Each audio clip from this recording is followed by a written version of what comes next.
nation! No donation, no salvation! And remember, respect is everything.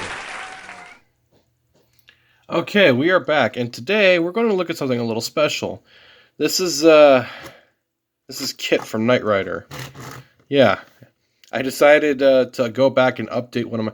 I've actually had this figure for, I want to say, over a year now, but the last time I updated him was, I want to say, a few nights ago, and I'm much happier with the build now. I included him as a bonus in my tracks video when I kept repeatedly updating tracks and almost made a trilogy out of it. I think I did actually make a trilogy out of it. I have no clue.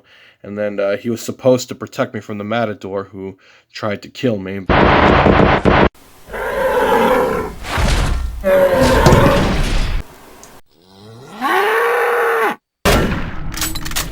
Security, get him!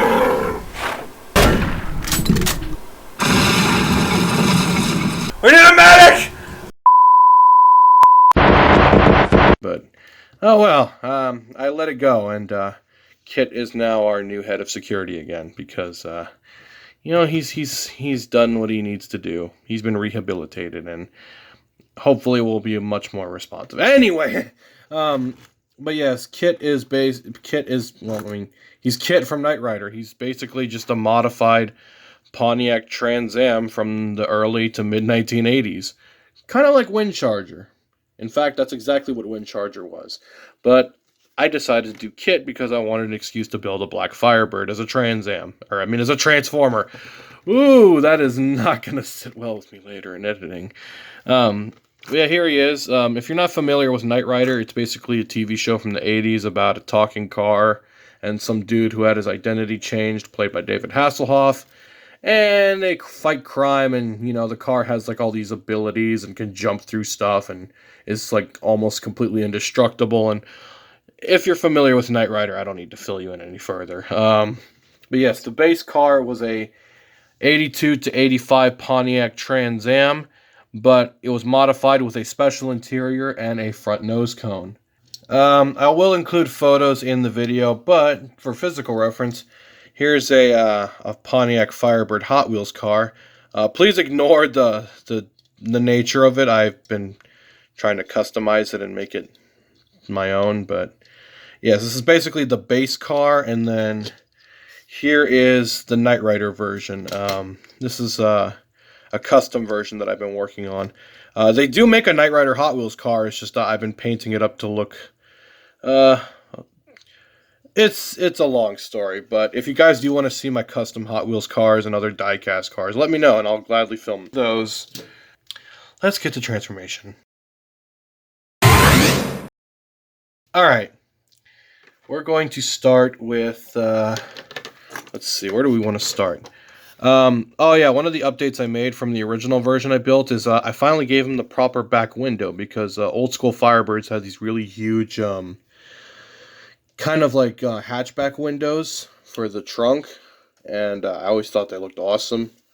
And you know, the only downside is if you broke one part of it, you'd have to replace the whole thing, because it was one solid piece, and yeah, that's not the most fun thing to replace. And just turn that around, and then let's see if we can get some height on this. He's not super tall, it's just yeah, okay, so turn that around for his elbows. Now, if you're not familiar with my Transformers, they are done in sort of an anime kind of like Mega Man style.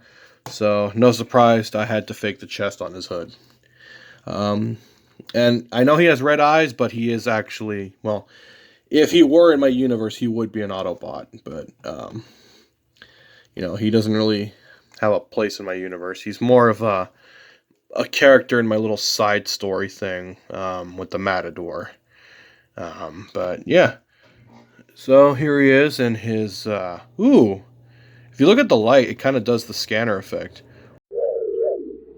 But yeah, I had to fake the chest, but this is nothing new with my Transformers. I do this all the time because they have the bigger heads, and they're kind of chibi-fied and, you know, all that stuff. But here he is in his robot mode. Pretty happy with how this turned out. And, yeah, I'm going to try to put out more of these videos when I can. It's just I need to get more parts and all that stuff. But I hope you all enjoyed, and I hope to any Knight Rider fans watching, you get a good kick out of this. And hopefully Hasbro one day will give us an actual, you know, Knight Rider transform. I mean, they gave us Gigawatt. And oh, before we go, I almost forgot his weapon. So, because the show's called Knight Rider, I decided, let's give him something a knight would use, like a sword. And then we'll just plug this into his little hand. And we'll plug this in right here. And now Kitt has a sword, and now he can be a real knight in shining armor. After all, Kitt does stand for Knight Industries 2000, so this would be a fitting weapon for him. Even though he never really used weapons in the show, but it is what it is. Alright, y'all have a good one. Hallelujah! Another soul saved!